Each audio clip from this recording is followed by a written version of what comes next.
The Big Cat Expose is about exposing travelers to the varied environments, species and destinations in southern Africa in this case. The Mala Mala Game Reserve adjacent to the Kruger National Park is a heavily wooded, perfect leopard environment. Mala Mala has been an exceptional start to the Big Cat Expose. We've come to Africa to look for the three cats. We're looking for leopard, cheetah and lion.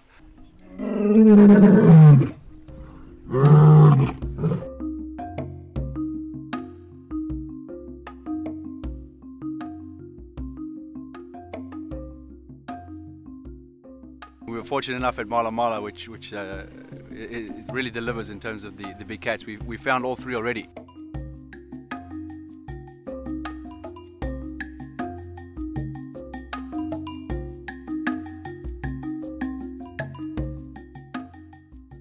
The leopard viewing is I think, I tell people I think it's the best in the world, and because if there's better I'd like to see it. Each territory that these individuals set up has to have its own permanent water supply, and because of the high density of impala they have a good food supply, and as long as we keep our impala population stays up, our leopard population will stay up.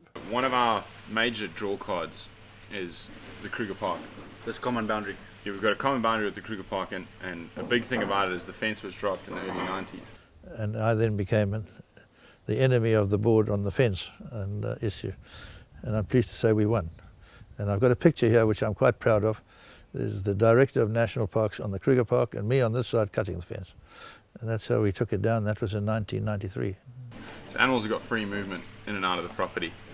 Then we've also got the Sand River that runs all the way along here from our very northwestern corner all the way to our southeastern corner.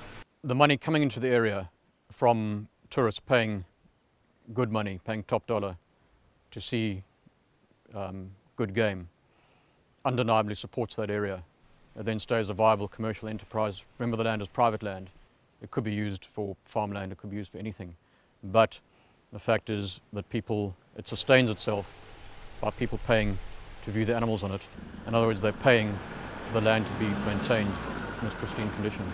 When we went out first thing this morning, obviously our number one want and intention for the morning was to try and find some of the big cats.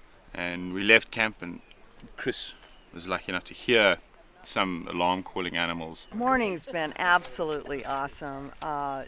We've been tracking a female leopard through some amazing terrain, and it was challenging because you've got all this beautiful grass, but it gets in front of her face. See the leopard, that's its territory, that's its habitat. It can move very easily through that sort of brush. So not as easy to get a Land Rover through that sort of terrain.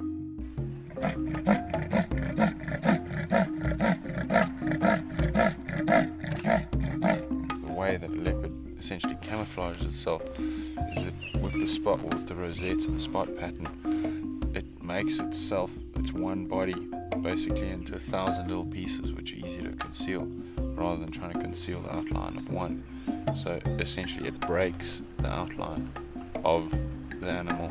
She posed for us a couple times. We didn't think we'd ever get some shots of her. And then all of a sudden she steps right up on this beautiful log and just poses for us. The great part about it is that the clouds came over, so we had soft overcast light. And for photography on these portrait shots, it was absolutely stunning.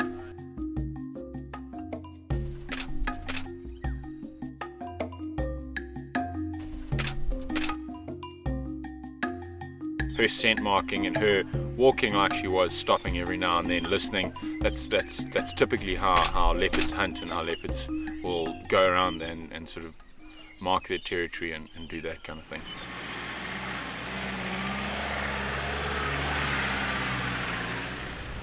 Mala Mala is a prime viewing destination for the large cats.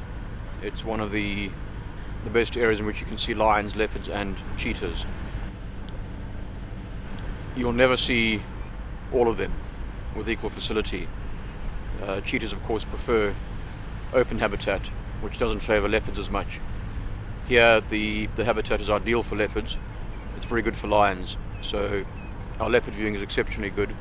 Lion viewing is very good. And we see cheetahs with regularity. If our visit to Mala Mala has shown us one thing, it's that ecotourism works. We're visiting a pristine environment, the hand of man is almost invisible, and our experiences, our interactions and our sightings have been absolutely first class. And people say to me, what do you enjoy most about Mala Mala? I say, seeing people enjoying Mala Mala. I get a big thrill when people drive out of here with smiling faces and having enjoyed themselves here. That means we're doing our job properly. And we hope that, especially with the young people, we're keen on the young people program.